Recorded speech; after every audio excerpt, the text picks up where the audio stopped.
Salut la compagnie, c'est Jules Melon et aujourd'hui on se retrouve pour un petit podcast qui va pas être évident à faire parce que le sujet abordé par ce documentaire, et oui parce que le documentaire c'est du cinéma, n'est pas facile du tout parce que ça évoque la corrida et ça va le faire frontalement.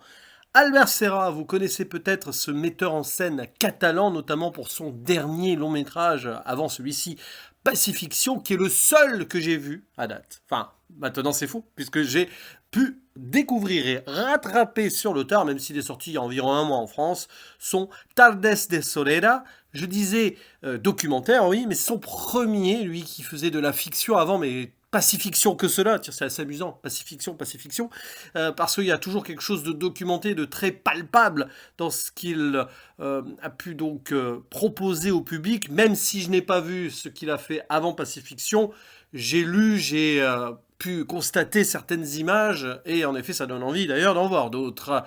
Tardes de Soledad, donc titre en espagnol, qui veut dire en français grosso modo après-midi de solitude, qui va se concentrer donc sur plusieurs joutes d'un torero, un matador plus précisément, péruvien, et c'est très important, nommé Andrés Rocarey, qui a un nom assez extraordinaire parce que c'est un vrai personnage de la vraie vie, mais c'est aussi par son patronyme un vrai protagoniste de cinéma. Rocarey, c'est le roi roche, le roi rocher, quoi. Imperturbable, solide comme un roc, mais c'est le roi. Et on en reparlera parce qu'il est présenté en tant que tel. Il avait un nom prédestiné, en fait.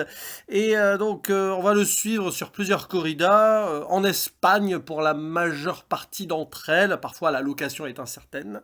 Et on va suivre donc cette danse tragique où le taureau va toujours être la victime. Et l'auteur catalan ne va pas faire l'économie de l'agonie de certaines fins, donc âme sensible s'abstenir, hein. Ça je préfère le préciser, même si passer outre peut être aussi, même si c'est une épreuve, très intéressant pour voir ce qu'il a pu faire en tant que cinéma de quelque chose qui est très particulier d'ailleurs dans mon ADN. Et d'ailleurs je fais une petite parenthèse, à savoir que mon grand-père paternel a cofondé la Feria de Nîmes. J'ai vu quelques corridas enfants, mais très vite, j'ai compris que c'était pas pour moi et que ça me révulsait sur certaines choses, évidemment sur la souffrance animale et ce combat, on va dire, très déséquilibré. Et c'est très étonnant parce que j'ai lu une interview d'Albert Serra où il disait qu'il a vu beaucoup de corridas jusqu'à l'âge de 13 ans et après c'était fini, c'est à peu près ce qui m'est arrivé. Enfin, j'en ai pas vu énormément non plus, hein. Je traînais des pieds, je faisais autre chose, surtout dès que j'en avais l'occasion et dès que je n'étais pas obligé. Mais bon, ça c'est une petite parenthèse que je referme. Et ça m'intriguait, même si j'ai pas pu le voir directement le jour de sa sortie, j'ai pu le rattraper après, fort heureusement, parce qu'il y a eu un petit succès d'estime qui fait qu'il est encore disponible dans pas mal de salles, et je crois qu'il vient de sortir en Belgique. Donc si des amis belges écoutent ce podcast, je les salue. Et donc Andrés Rocarey, comme ça, face à la bête, mais aussi avec son entourage, mais un entourage professionnel uniquement, sans oublier l'avant à l'hôtel où il est habillé et l'après dans ce sorte de minibus, van, on ne sait pas trop, truc très personnel où il a sa cour du roi, la cour d'El Rey. Et c'est déjà d'emblée passionnant de sentir cela, comme il peut y avoir des parallèles avec certainement beaucoup d'œuvres de Serra faites avant. Il a fait la mort de Louis XIV avec Jean-Pierre Léaud, où apparemment il agonisait avec sa cour autour de lui. Je ne l'ai pas vu, hein, mais je connais de réputation. Là, on a quand même le roi Matador avec sa cour, et il y a l'agonie, mais l'agonie, c'est pas de lui. C'est donc ses victimes, ces bestiaux qui n'ont rien demandé et qui finissent toujours de la même manière. Donc un combat totalement inégal. Quand bien même, le danger est là. Et ça, Albert Serra, il va nous le montrer. C'est-à-dire que déjà, d'emblée, qu'est-ce que j'en ai pensé de ce film? Bon, on s'en fiche, hein, de mon opinion et de mon avis. C'est plutôt ma sensation autour. J'ai été fasciné, mais alors de façon très étrange, avec des sentiments très partagés sur beaucoup de choses. J'ai beaucoup souffert, évidemment, avec les taureaux. J'ai aussi ressenti l'esthétique globale et j'ai essayé de comprendre la construction, ce qu'il voulait nous dire. Peut-être pas politiquement parlant, parce que je pense qu'il y a une neutralité assez étrange, quand bien même on pourrait essayer de ressentir l'opinion de Serra sur la corrida.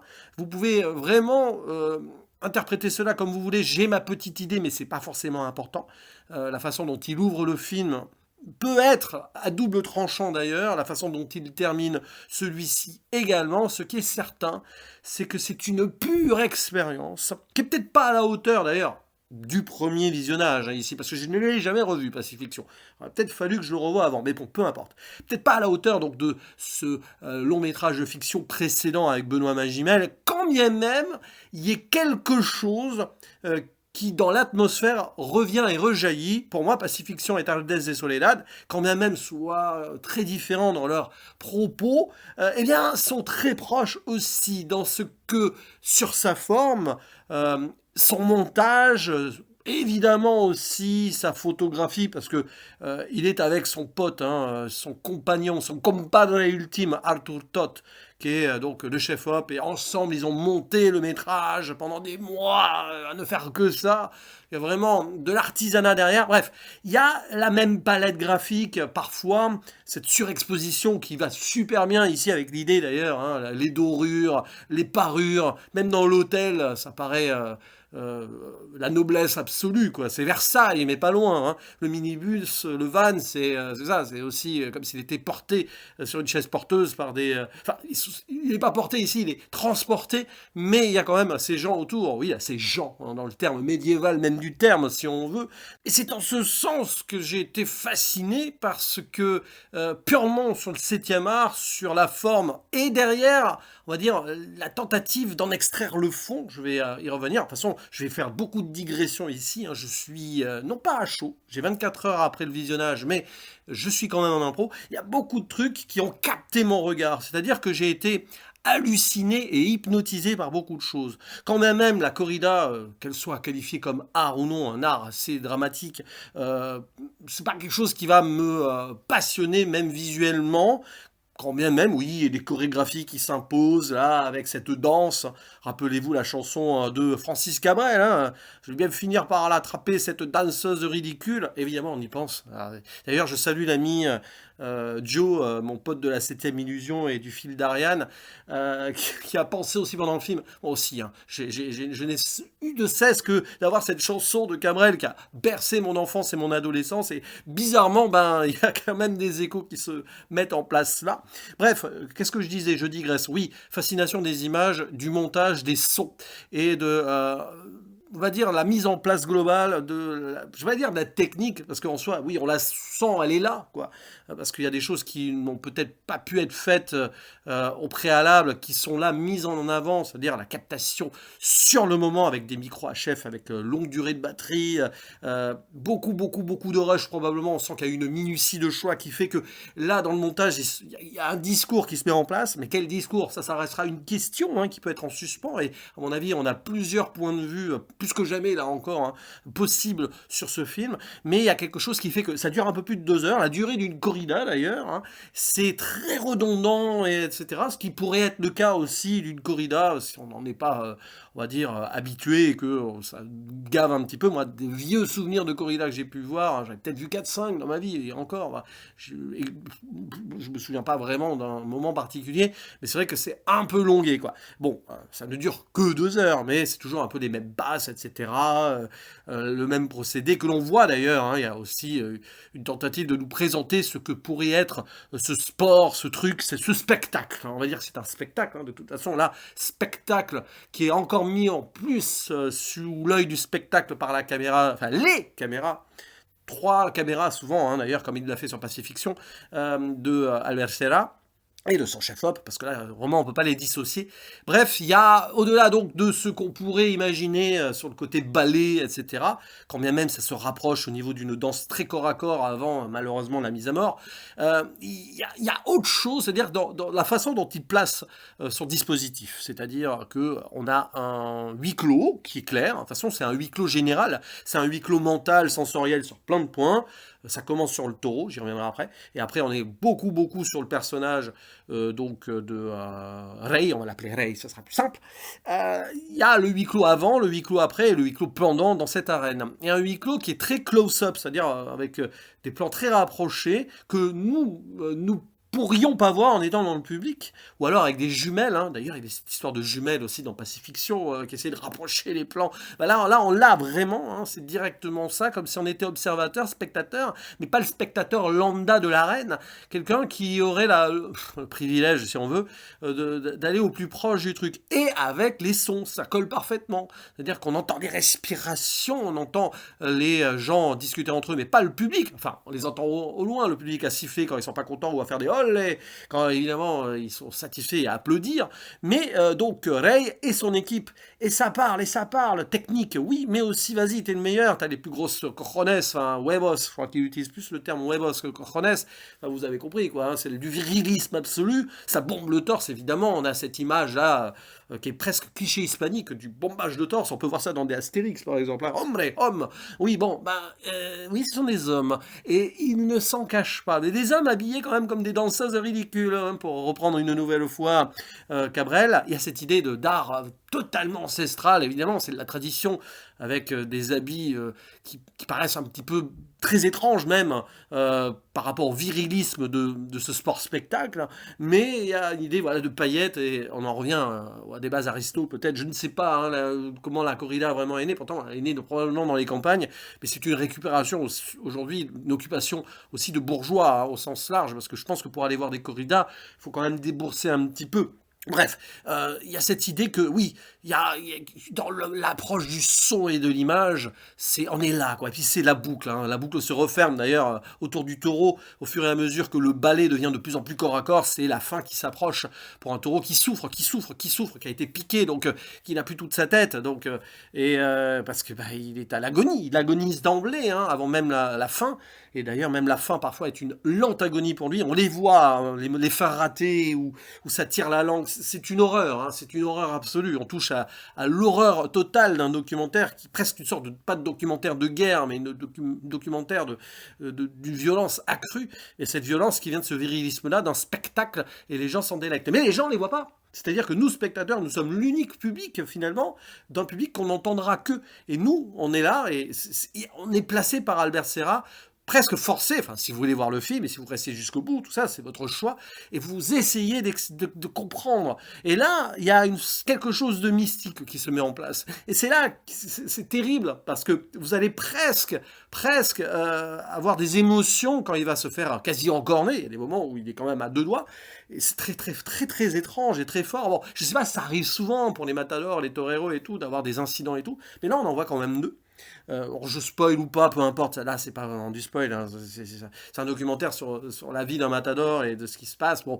Mais Rey, il est à deux doigts, il frôle la mort à deux reprises, hein, autant dire les choses, et il le dit, j'ai eu de la chance, et la chance elle vient d'où? Elle vient peut-être de sa croyance, de sa foi, parce qu'il a aussi, on le voit, hein, avec cette croix...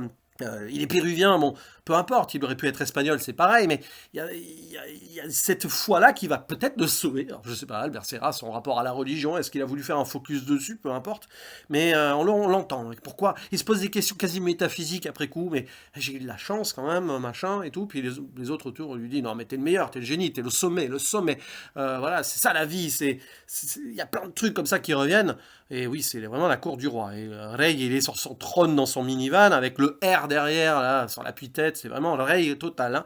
C'est-à-dire qu'il est tout customisé, hein. C'est quand même une star, quoi, du monde de la corrida. Et qui vient du Pérou, d'ailleurs, c'est très intéressant, parce qu'il y a une insertion politique, hein, qui se fait peut-être indirectement quand on l'entend avec ses collègues. Alors, je ne sais pas si eux sont aussi sud-américains, on peut l'imaginer, quand ils disent qu'ils ont dompté Madrid, et que allez vous faire voir Madrid, quand on sent que le public espagnol n'est peut-être pas très proche d'un Péruvien qui vient là, l'anticolonisation inversée du matador qui vient s'imposer dans les racines, de lui qui vient d'un pays qui a été colonisé par l'Espagne. On pourrait imaginer cela aussi, vient livrer à une autre forme de combat, mais un combat tellement traditionnel qui ne fait que répondre à la violence ancestrale par la violence là, et s'impose avec ses crones, ses huevos, et là. Donc il y a aussi cette idée-là. C'est important que ce soit péruvien. Peut-être qu'Albert Serra n'a pas choisi un péruvien par hasard. Il aurait pu prendre un torero espagnol en Espagne. Peut-être que d'ailleurs, Au final, Ray, c'est le seul qui a accepté, je ne sais pas. Je ne sais pas s'il a apprécié d'ailleurs le résultat final. Je crois qu'il y a des petits trucs. J'ai cru comprendre qu'il n'est pas tout à fait fan de tout.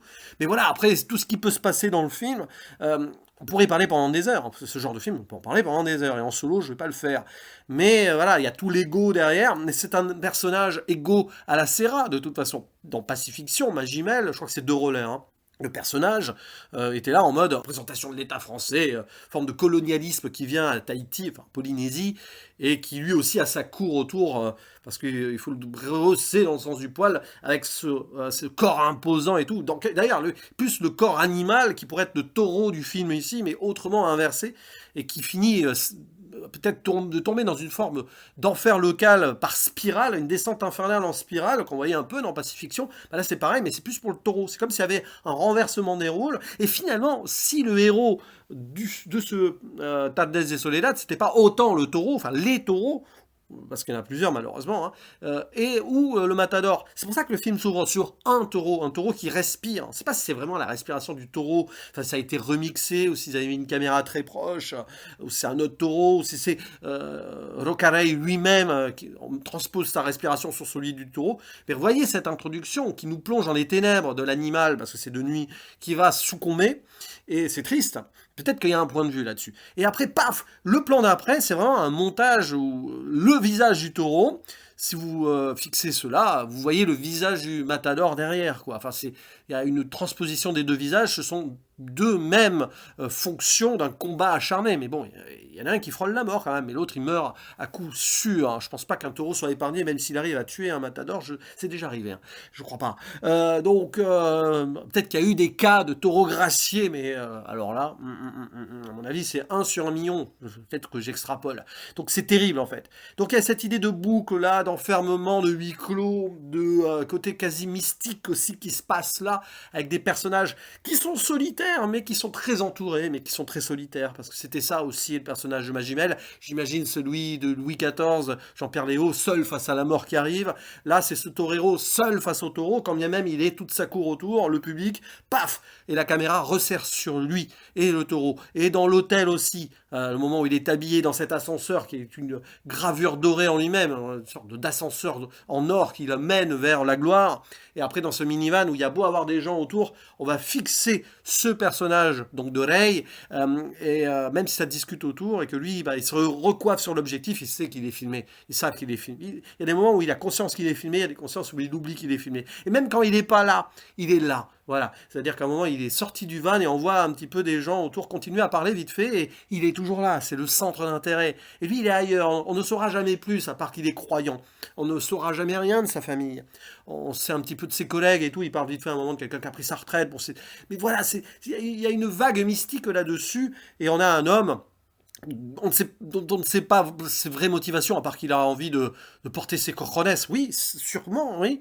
Mais pour qui, pourquoi alors là, c'est une très très bonne question. Pour lui-même, pour son ego, peut-être, peut-être. En attendant, en face, le taureau trinque, et ça, Albert Serra, malheureusement, ou heureusement pour le côté cinéma, mais j'ai envie de dire, malheureusement, on n'a pas envie d'être voyeuriste sur cela, même s'il nous force à l'être, par fascination et par hypnotisme, parce qu'il nous amène à ça, c'est terrible. Hein. C'est-à-dire qu'on peut être coupable, nous, à un moment, de se dire, mais regarde ça, on voit du grand cinéma, mais vois ce que tu regardes, c'est un documentaire. Hein. Ben ouais, mais c'est ça aussi qui nous rend fragiles devant un tel film, qui nous fait dire que Tardes de Soledad, eh ben, c'est une grande œuvre de cinéma, et c'est un film qui comptera en cette année 2025. Évidemment, difficile à revoir, hein, beaucoup plus difficile à revoir, je pense, celui-ci que Pacifiction. Mais bref, voilà. N'hésitez pas à dire en commentaire ce que vous pensez de ce film. J'ai envie de dire que vous ayez un regard, on va dire, iconoclaste absolu sur la corrida, ou que vous soyez spécialiste, que vous soyez totalement contre ou aficionados, vous êtes tous bienvenus. Voilà, hein, que vous soyez très animaliste et que vous pensez que le film est abject parce qu'il ne dénonce pas, ou que vous pensez que même en tant que fan de corrida, vous trouvez que c'est formidable.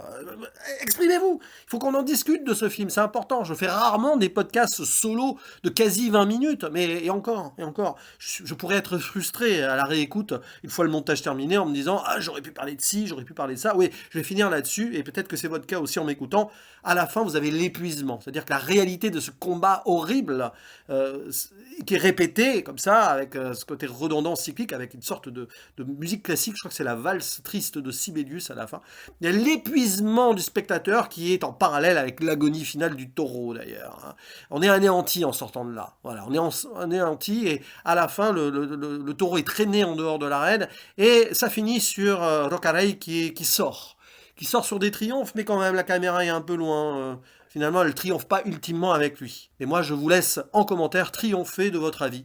Et je vous dis à la prochaine. Ciao.